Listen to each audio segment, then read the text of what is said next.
जैसा कि previous classes में हम फंक्शन डिफाइन करना सीख चुके हैं। फंक्शन सेट ऑफ इंस्ट्रक्शन किसी भी टास्क के लिए प्रोवाइड किया जा सकता है। फॉर एग्जांपल हमें एक सीरीज प्रिंट करनी है 1 2 3 अप टू एन। ये वाली सीरीज जो हमने लूप के एग्जांपल के टाइम पे भी देखी थी, लेकिन यूजिंग फंक्शन अगर हमें इसे परफॉर्म करना है तो कैसे करेंगे उसे एक बार आराम से समझते हैं। तो हमें रिक्वायरमेंट क्या है इस पर्टिकुलर एग्जांपल में।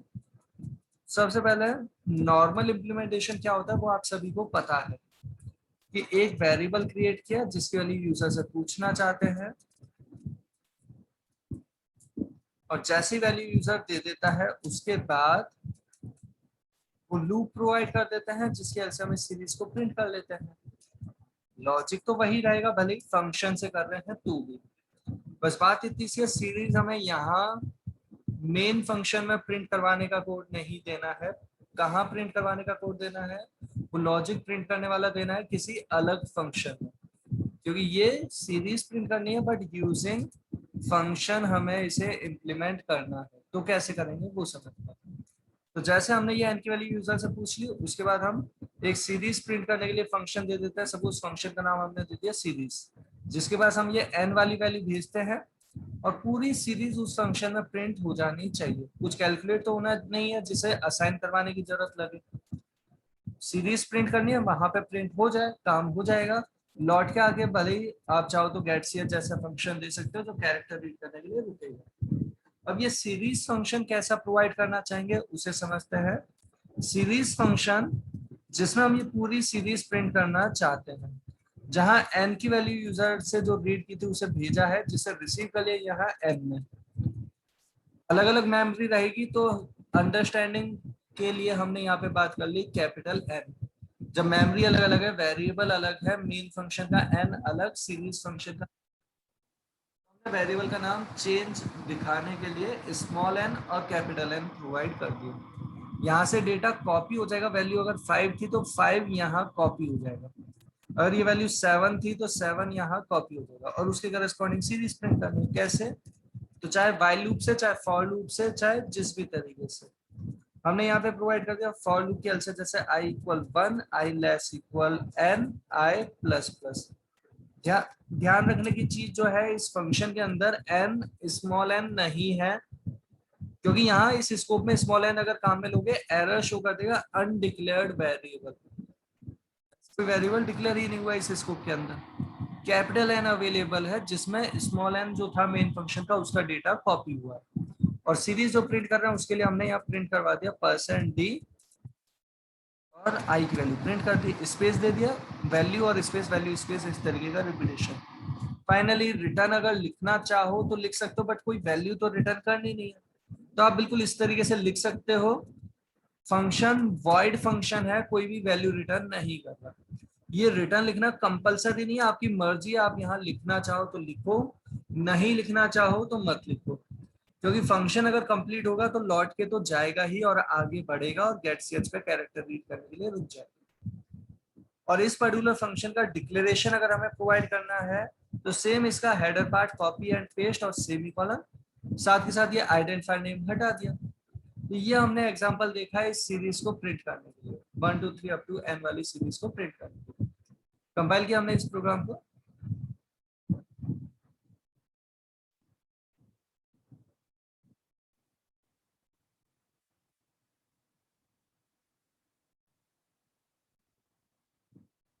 हो गया, देन एग्जीक्यूट करते हैं।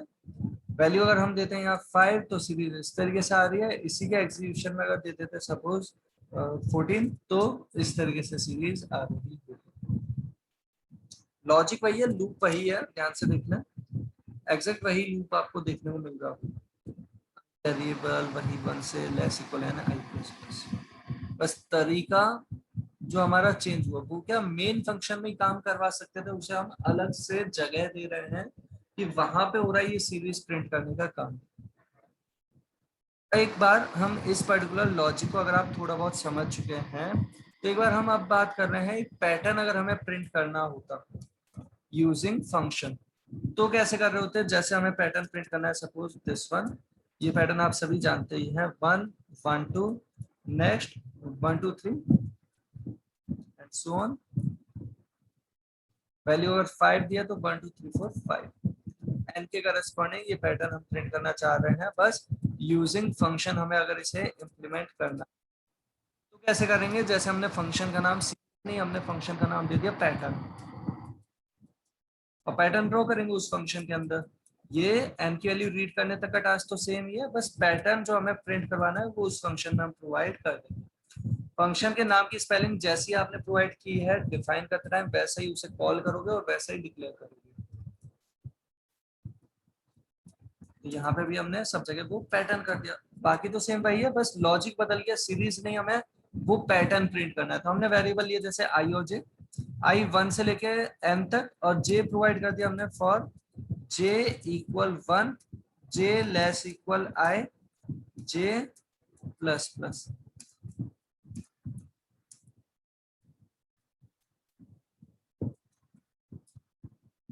और यहाँ प्रिंट कर रहे हैं किसकी वैल्यू, जे की वैल्यू हम प्रिंट कर रहे हैं। और जैसे ही ये जे की सारी वैल्यूज प्रिंट कर देता है उसके बाद लाइन चेंज करने के लिए प्रोवाइड कर दिया हमने स्लैश एन। इस तरीके से हमने प्रोवाइड किया। लॉजिक हमारा सेम वही है जैसा पहले हम देख चुके हैं लूप के डिस्कशन में, सेम उसी तरीके से हमने ये इम्प्लीमेंट किया, बस फंक्शन में प्रोवाइड कर दिया तो फंक्शन को कॉल किया। वॉइड क्यों है, क्योंकि कैलकुलेट कुछ नहीं हुआ, जो प्रिंट करना था कंसोल पे प्रिंट किया, इस जगह पे कुछ भी रिटर्न करने की जरूरत नहीं है जिससे कि कहीं असाइन नहीं कर रहे, राइट। तो इस तरीके से हमने प्रोवाइड कर। होपफुली आप सभी को यहाँ तक की बात का आइडिया लगा होगा। इस पर्टिकुलर एग्जांपल को भी हम कंपाइल एंड एग्जीक्यूट करके देख लेते हैं। हमने ये प्रोवाइड किया,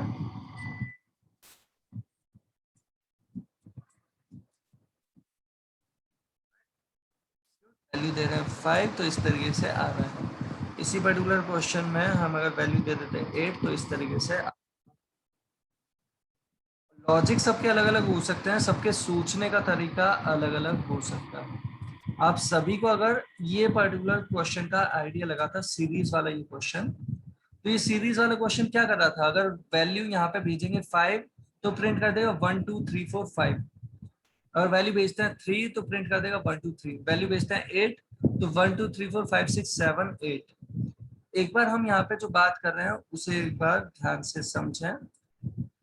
हम यहाँ पे ये पैटर्न वाला ही क्वेश्चन यूजिंग फंक्शन जो अभी क्रिएट कर रहे थे, नो डाउट अप्रोच यही जो अभी हमने डिस्कस किया ना, यही बेटर अप्रोच है, बट फिर भी इस तरीके से भी हम बात कर लेते हैं कि अगर हम यहाँ पे ध्यान से देखें तो हो क्या रहा था इस पर्टिकुलर लूप के अंदर। इस पर्टिकुलर लूप के अंदर हम सीरीज प्रिंट करते थे। कौन सी सीरीज, पहले वैल्यू आई की 1 है तो 1 वाली सीरीज, मतलब 1 तक ही, फिर 2 के करस्पॉन्डिंग 1 2, 3 के करस्पॉन्डिंग 1 2 3, 4 के करस्पॉन्डिंग 1 2 3 4, 5 के करस्पॉन्डिंग 1 2 3 4 5। जो सीरीज का हमने अभी फंक्शन ये डिफाइन किया था वो फंक्शन ही हमने यहाँ पे कॉपी कर लिया, और हम इस पर्टिकुलर फंक्शन को कॉल कर रहे हैं कैसे, लूप की हेल्प से। एक बार कॉल करने की जगह हमने यहाँ पे एक बार कॉल तो किया पैटर्न को, और पैटर्न में बार बार कॉल किया जा रहा है किसे, उस पर्टिकुलर फंक्शन को। वेरिएबल जे की जरूरत नहीं है क्योंकि आई वेरिएबल 1 से n तक चलता है, पहले सीरीज प्रिंट करेगा 1 वाली, 1 से लेके n वाला सीक्वेंस था जहां पे n की जगह क्या भेजा, कैपिटल N की जगह आई वाली वैल्यू भेजिए, मतलब 1 पहुंचा, तो 1 से लेके 1 तक प्रिंट कर देगा जब पहली बार जाएगा, और फिर कर देंगे हम लाइन चेंज। दूसरी बार में जब आई की वैल्यू 2 है तब ये सीरीज प्रिंट करेगा 2 तक वाली, 1 से लेके 2, नेक्स्ट टाइम 1 से लेके 3, नेक्स्ट टाइम 1 से 4 तक, नेक्स्ट टाइम 1 से 5 तक। तो हमने ये दोनों फंक्शंस प्रोवाइड करके इस पर्टिकुलर एग्जांपल में, जहां पैटर्न फंक्शन सीरीज वाले फंक्शन पे डिपेंडेंट है। डिपेंडेंट का मतलब कि पैटर्न फंक्शन की वर्किंग में सीरीज वाले फंक्शन को हम काम में ले रहे हैं। इस तरीके का हमने ये प्रोवाइड कर रहे हैं। इस प्रोग्राम को हम करते हैं कंपाइल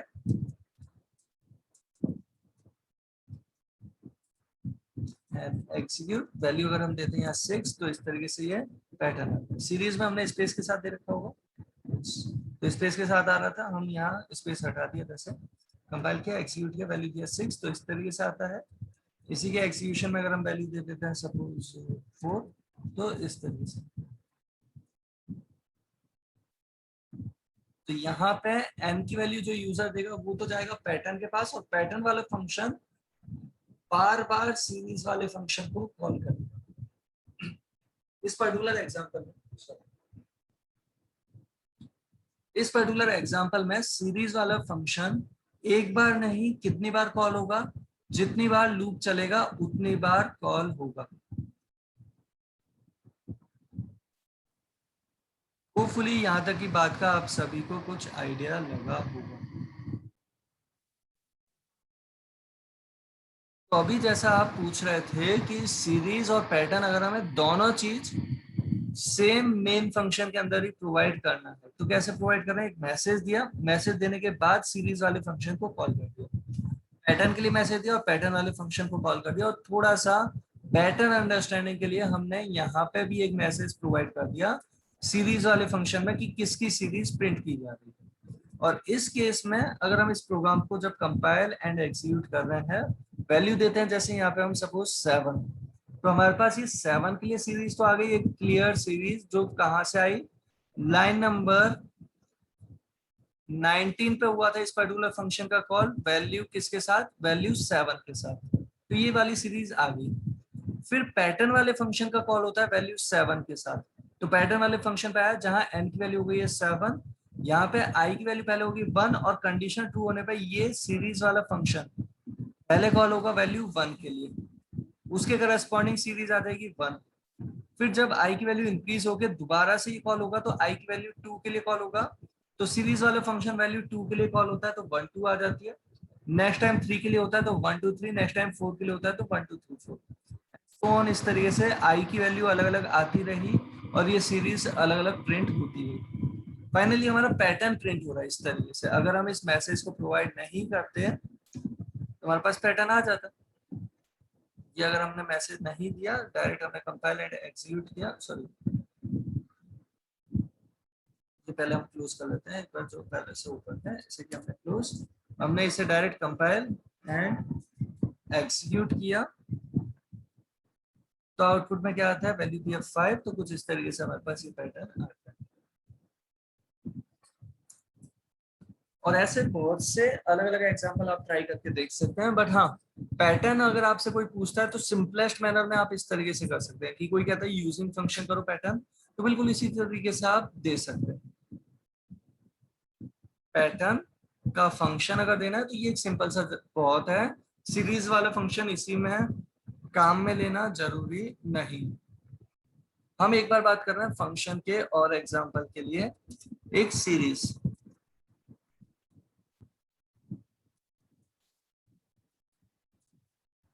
फिबोनाची सीरीज की हम बात कर रहे हैं। फिबोनाची सीरीज होती क्या है पहले वो आपको पता होना चाहिए, तभी आप ये सीरीज इंप्लीमेंट कर पाएंगे, चाहे यूजिंग फंक्शन कर रहे हैं चाहे विदाउट यूजिंग फंक्शन कर रहे हैं। ये सीरीज कैसी है, जिसकी इनिशियल 2 टर्म्स है 0 एंड 1, उसके बाद टर्म आती है प्रीवियस 2 टर्म्स के एडिशन से। जैसे अब जो नेक्स्ट टर्म आएगी इससे पहले वाली 2 टर्म के एडिशन से आई, 0 + 1 1 आ गया। अब जो वैल्यू आएगी वो कैसे आएगी, 1 + 1 2 आ गया। अब जो आएगी वो कैसे आएगी, 1 + 2 3 आ जाएगा। होपफुली आप सभी को आइडिया लगता है ये नेक्स्ट टर्म कैसे आ रही है, 2 + 3 होके नेक्स्ट टर्म आ जाएगी 5। अब जो टर्म आएगी मतलब जो भी टर्म आपको फाइंड आउट करनी है उसके लिए क्या, उससे पहले वाली 2 टर्म्स का एडिशन, मतलब अब इससे पहले वाली 2 टर्म्स कौन सी है, 3 एंड 5, उनका एडिशन मतलब ये आ गई है 8 एंड सो ऑन। इस तरीके से ये n टर्म्स प्रिंट करने का जो लॉजिक है वो हम क्रिएट करेंगे, जिसे कहा जाता है फिबोनाची सीरीज। इस पर्टिकुलर सीरीज को अगर हमें इंप्लीमेंट करना है तो एक बार फंक्शन वाली अप्रोच के साथ ही देख रहे हैं, क्योंकि लॉजिक तो सेम ही रहने वाले हैं, चाहे आप फंक्शन से कर रहे हैं अलग से फंक्शन देते हुए, चाहे आप सेम मेन फंक्शन में ही दे रहे होते। हम यहाँ पे ये जो सीरीज प्रिंट करना चाह रहे हैं इस बार 1 2 3 वाली नहीं, ये वाली सीरीज हम प्रिंट करना चाहते हैं, जिसमें हम क्या करना चाहते हैं, सीरीज प्रिंट करने के लिए हम यहाँ पे वेरिएबल लेते हैं, सपोज a b और c। सपोज ये हमने 3 वेरिएबल लिए और साथ में i तो है ही रिपीटेशन प्रोवाइड करने के लिए। हमने a के अंदर दे रखा है सपोज 0 और b के अंदर दे रखा है 1। ये सपोज नहीं, ये एक्चुअल यही वैल्यू हमने दे रखी है। रीजन उसका, जब हम इस टर्म को प्रिंट कराएंगे उस वक्त इससे पहले की दो टर्म क्या होनी चाहिए, 0 1, जिनके एडिशन से ये आ जाना चाहिए। मतलब एक तरीके से जब भी हम कोई टर्म कैलकुलेट करेंगे उससे पहले वाली दो टर्म को हम नाम देना चाह रहे हैं ए और बी। ए प्लस बी होके सी कैलकुलेट हो जाए और सी की वैल्यू हम कर देंगे प्रिंट। फिर नेक्स्ट टाइम जब हम बात कर रहे हैं 2 के लिए, तो ए कौन सा होना चाहिए, ये, बी होना चाहिए ये, और ये सी कैलकुलेट होके आ जाएगा। नेक्स्ट टाइम जब बात करेंगे तब ए ये, बी ये, और सी नेक्स्ट वाला आ जाए। इसके लिए लॉजिक आप सभी आराम से सोच ही सकते हैं। हम यहाँ पे जो बात कर रहे हैं वो कैसी, तो इनिशियल 2 टर्म्स जो है वो तो सिंपल सी हमने प्रोवाइड कर दी, 0 प्रिंट करवा दिया एंड 1 प्रिंट करवा दिया, क्योंकि उसमें तो फिबोनाची सीरीज का कोई लॉजिक है ही नहीं। हमने 0 और 1 तो प्रिंट करवा दिया। उसके बाद जो टर्म्स हमें चाहिए 3 से लेके n तक हमने ये लूप प्रोवाइड कर दिया, क्योंकि 2 टर्म प्रिंट हो चुके हैं। बाकी कितनी बची, या तो आप 1 से n-2 तक लूप प्रोवाइड कर दो, या 3 से स्टार्ट करके हमने n तक लूप प्रोवाइड कर दिया, जैसी अप्रोच आपको बेटर लगे।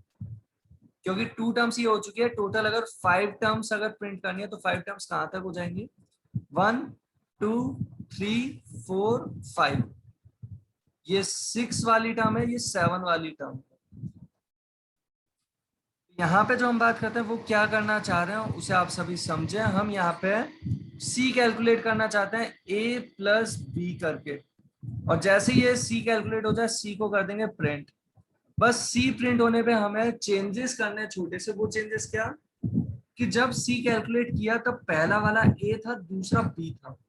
अब हमें क्या करना है, वो जो दूसरा b था उसे तो a बनाना है, दूसरा जो b था उसे तो a बनाना है, और जो अभी अभी c में कैलकुलेट हुआ उसे b बनाना है। तो यहाँ पे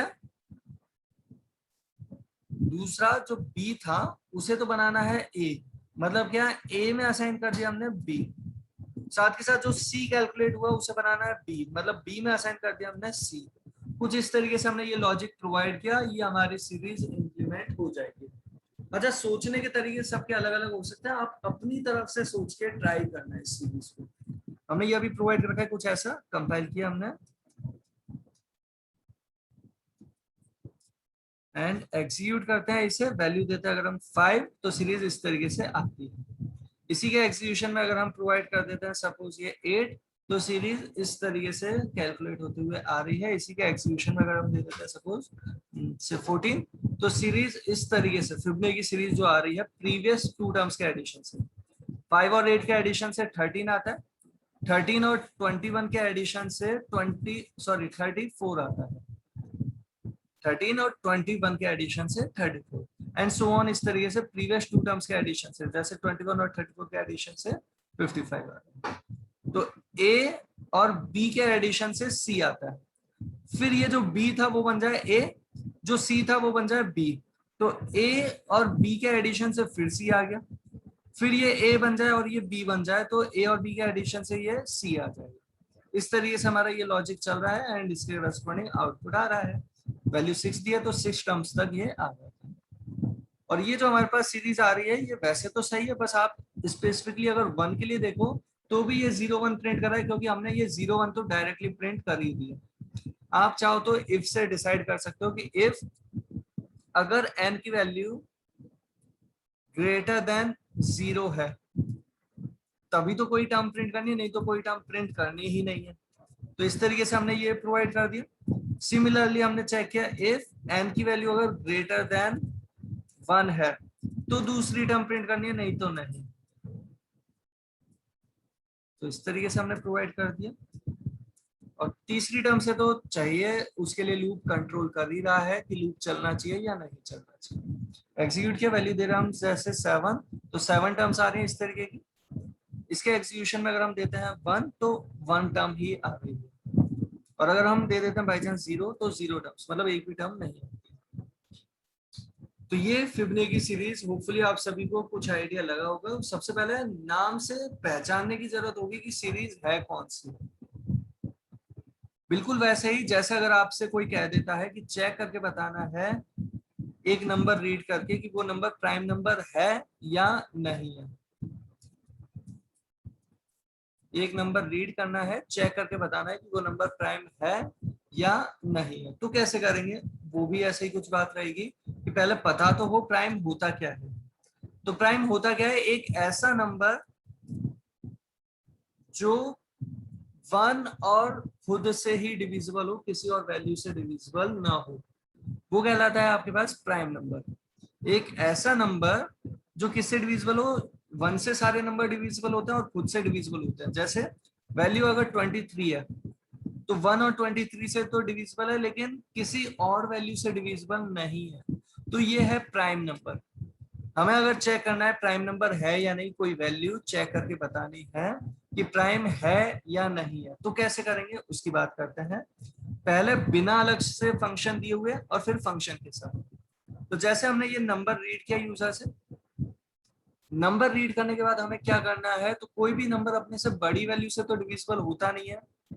डिविजिबिलिटी जो होती है वो कहां से कहां तक, तो हमें चेक करनी है वैल्यू 2 से लेके 1 से तो डिविजिबल होते ही है सारे, और चेक करनी है लेस देन n तक, बड़ी वैल्यू से डिविजिबल क्योंकि होता नहीं है। अगर किसी से भी बीच में वो डिविजिबल मिला तब तो प्राइम नंबर नहीं है, किसी से भी डिविजिबल नहीं मिलता तो प्राइम नंबर है। और डिविजिबिलिटी चेक करना हम इवन ऑड के टाइम भी डिस्कस कर चुके हैं कि किसी नंबर की किसी और नंबर से अगर हम डिविजिबिलिटी चेक करना चाहते हैं तो कैसे चेक करते हैं। जैसे हम ये नंबर चेक कर रहे हैं कि ये आई की जो वैल्यू चल रही है उससे डिविजिबल है या नहीं, मतलब आई के रेस्पेक्टिवली उसका रिमाइंडर अगर 0 के इक्वल आया मतलब डिविजिबल है, अदरवाइज नहीं। तो अगर ये इक्वल मिलता है 0 के, इसका मतलब वो प्राइम नंबर नहीं है।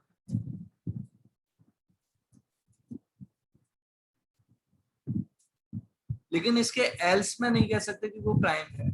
क्यों नहीं कह सकते, क्योंकि जैसे वैल्यू है आपके पास सपोज 25, 25 2 से डिविजिबल नहीं है, तो उसे प्राइम कहते हैं क्या, नहीं कह सकते। आगे 3 से चेक करो, 4 से चेक करो, 5 से, जब पता चले किसी से भी डिविजिबल नहीं है तब कह सकते हो कि वो प्राइम है। 2 से डिविजिबल होने पर नहीं कह सकते, जबकि किसी से भी डिविजिबल मिला तो कह सकते हैं कि ये प्राइम नहीं है। जैसे लूप चलता गया, चलते चलते जब 5 से डिविजिबिलिटी चेक की और 5 से डिविजिबल मिला, तो अगर एक से भी बीच में किसी से अगर डिविजिबल मिल गया तो वो नंबर प्राइम नंबर नहीं होगा, तो नॉट प्राइम कह देंगे। तो इसका लॉजिक क्या रहेगा वो आराम से सोचें, सबके सोचने का तरीका अलग अलग हो सकता है। हमने यहाँ कर दिया, क्या कर दिया, लूप ब्रेक कर दिया। अगर बीच में किसी से डिविजिबल मिला तो लूप को वहीं की वहीं हमने खत्म कर दिया। अब बात आती है हमारा इस पोर्शन पे आके, हमें डिसाइड करना है कि वो प्राइम रहा या नहीं रहा, क्योंकि नॉट प्राइम वाला मैसेज तो आ गया। अब लूप से बाहर आके वो प्राइम वाला मैसेज दें या नहीं दें। अगर इफ के अंदर जाके और लूप ब्रेक करके आया है, बीच में ही लूप को तोड़ के आ गया, तब तो हम मैसेज देना चाहेंगे प्राइम है। अदरवाइज मैसेज वो नॉट प्राइम का आ ही चुका होगा। सॉरी, एक बार वापस, अगर ये तोड़ के आया है तो मैसेज नहीं देना चाहेंगे ये वाला। अगर पूरा कंप्लीट करके आया है लूप तब ये मैसेज हम प्रोवाइड करना चाहेंगे। और सोचने का तरीका सबका अलग अलग हो सकता है। जैसे यहाँ पे अगर हम बात करें, ये जो लूप है इससे बाहर निकलने के दो रास्ते, या तो ये कंडीशन फॉल्स हो जाती तो लूप से बाहर निकाल देता, या ये वाली कंडीशन ट्रू है तो यहाँ ब्रेक करके लूप से बाहर निकाल देगा। अगर ब्रेक करके बाहर निकला है तो हमें प्राइम वाला मैसेज नहीं देना है। कब ये मैसेज देना है, जब ये लूप की कंडीशन फॉल्स हो गई होगी तो। और लूप की कंडीशन थी I less than M, condition false हो गई होगी मतलब not I less than N true होगा, not of I less than N true होगा, तो उस केस में हम मैसेज प्रोवाइड करा देंगे कि ये प्राइम नंबर है। इस तरीके से हम दे रहे हैं, ये वर्क कर जाएगा। वो बात अलग है, सोचने का तरीका सभी का अलग अलग हो सकता है। तो हम इस प्राइम वाले इसी लॉजिक को अलग अलग तरीके से ट्राई कर लेते हैं ना।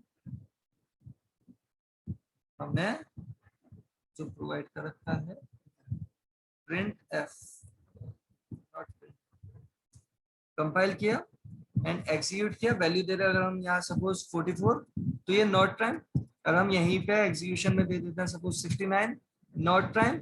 अगर हम यहीं पे प्रोवाइड कर रहे हैं सपोज 25 नॉट प्राइम। बट अगर हम प्रोवाइड कर रहे हैं सपोज 23 प्राइम है। अगर हम प्रोवाइड कर रहे हैं सपोज 71 प्राइम है। होपफुली आप सभी को थोड़ा बहुत आइडिया लगा होगा, बट एक बार लॉजिक सोचने का सबका तरीका अलग अलग हो सकता है। ये अगर आपको आइडिया नहीं लगा बाय चांस, तो आप इस तरीके से भी सोच सकते हैं कि लूप पूरा चल गया होगा तब तो वो सबका कंपैरिजन कर चुका होगा, तभी पूरा चला होगा। और पूरा चला मतलब आई की वैल्यू इक्वल हो गई होगी फाइनली एन के, क्योंकि 2 से लेके इंक्रीज करते हुए जा रहा है, लेस देन एन प्रोवाइड कर रखा है, तब तो लूप चलता है। लूप पूरा कब हो जाएगा? जब आई की वैल्यू इक्वल हो जाएगी एन के। और लूप अगर पूरा हो गया तब हम मैसेज दे देंगे प्राइम। बीच में ही लूप को तोड़ दिया गया अगर, तो नॉट प्राइम का मैसेज ऑलरेडी आ चुका है। इस तरीके से दिया, कंपाइल किया जैसे हमने इसे कर रहे हैं, वैल्यू दे रहे हैं हम यहाँ पे 45, तो नॉट प्राइम।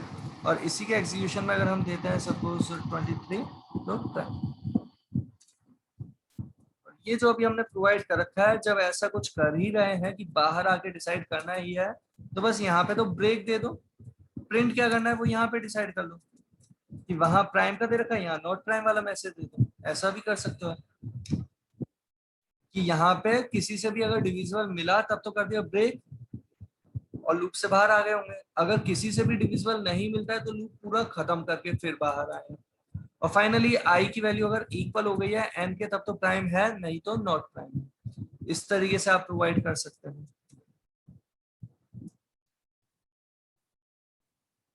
वैल्यू दे रहा हम सपोज यहाँ 8, अगर हम यहीं पे वैल्यू प्रोवाइड करते हैं सपोज 33 नॉट प्राइम, और वैल्यू प्रोवाइड कर रहे हैं हम यहाँ सपोज 23, तो प्राइम। लॉजिक सबके अलग अलग हो सकते हैं। हो सकता है आप कुछ ऐसा कॉन्सेप्ट रखते हैं कि वेरिएबल अलग से लेते हैं, कि चेक करने वाला वेरिएबल है। चेक जो वेरिएबल ले रहे हैं, इस वेरिएबल की हम वैल्यू खुद ही स्पेसिफाई करना चाहते हैं। और वो वैल्यू क्या?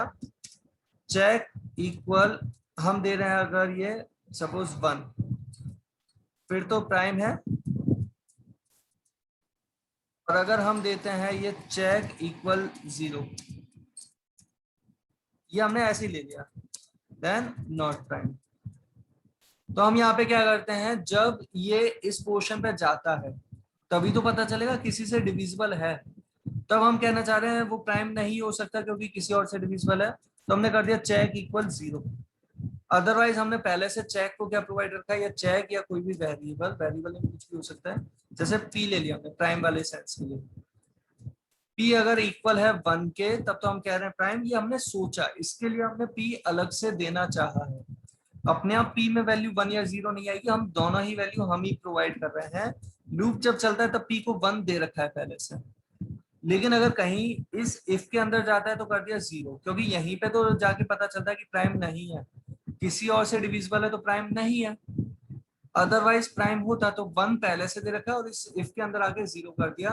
फाइनली चेक कर रहे हैं कि पी की वैल्यू अगर इक्वल है किसके, 1 के, तब तो वो प्राइम है, अदरवाइज वो प्राइम नहीं है। इस तरीके से भी दे सकते हैं। कंपाइल किया,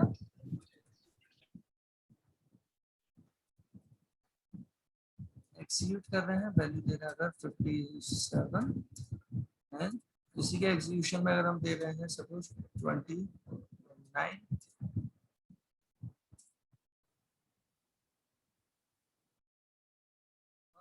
ये जो हम अभी बात कर रहे थे p इक्वल 1 ट्रू है अगर, तो प्राइम कह रहे थे। अदरवाइज p की वैल्यू क्या है, 0। अगर हमें p को ही 0 और 1 के तरीके से चेक करना है तो हम यहाँ पे केवल p लिख सकते हैं, क्योंकि इफ के अंदर कंडीशन अगर नॉन जीरो है तो ट्रू, जीरो है तो फॉल्स। p अगर 0 निकला तो फॉल्स, नॉन जीरो निकला तो ट्रू। तो वही हमने वैल्यू दे रखी है 1 या 0 वाले सेंस में। अगर ये 1 निकला तो ट्रू, 0 निकला तो फॉल्स, और उसके करस्पॉन्डिंग हमारे पास रिजल्ट आ जाएगा। सेम वही हमने इम्प्लीमेंटेशन दे रखा है, बस p इक्वल 1 चेक कर रहे थे, उसकी जगह केवल p दे दिए, क्योंकि p की दूसरी वैल्यू क्या हो सकती है, या तो 0 या 1, क्योंकि 1 हमने डायरेक्टली दे ही रखा है। 0 हम कब देते हैं, जब लूप के अंदर जाते हैं, सॉरी इस इफ के अंदर जाते हैं, तो p को 0 कर देते हैं। p अगर 0 हो गया तो कंडीशन होगी फॉल्स, नहीं तो कंडीशन होगी ट्रू। उसके करस्पॉन्डिंग ये रिजल्ट आता है। जैसे हम देख रहे हैं 23 के साथ प्राइम, और हम देख रहे हैं इसी को 24 के साथ। और ये जो चीज अभी हमने डिस्कस की है, इसी को अगर हम यूजिंग फंक्शन इंप्लीमेंट करना चाहते हैं तो कैसे उसे समझें। जैसे हमने यहाँ पे प्रोवाइड कर दिया एक फंक्शन इज प्राइम, जिसमें हम वो नंबर भेजना चाहेंगे कि नंबर भेजा, वो फंक्शन चेक करके बता दे फाइनली 1 या 0। वो फंक्शन चेक करके बता दे फाइनली 1 या 0, जिससे हमें ये डिसाइड करने में हेल्प मिल जाए कि वो प्राइम है या नहीं है। कैसे प्रोवाइड कर रहे हैं ये फंक्शन, जिससे हम रिटर्न करना चाहते हैं एक इंटीजर वैल्यू, या तो 1 या 0। फंक्शन का नाम दिया जैसे इस प्राइम, कुछ भी नाम दे सकते हो आप, आपकी चॉइस है ना। हमने ये नंबर दिया और लॉजिक तो यही है। और ये जो लॉजिक रखा है, इस लॉजिक की अगर बात करें तो क्या लॉजिक है, यहां से हम कर रहे हैं रिटर्न 0। अगर किसी से भी डिविजिबल मिला तो रिटर्न 0, नहीं तो जाके हम लास्ट में रिटर्न कर रहे हैं 1।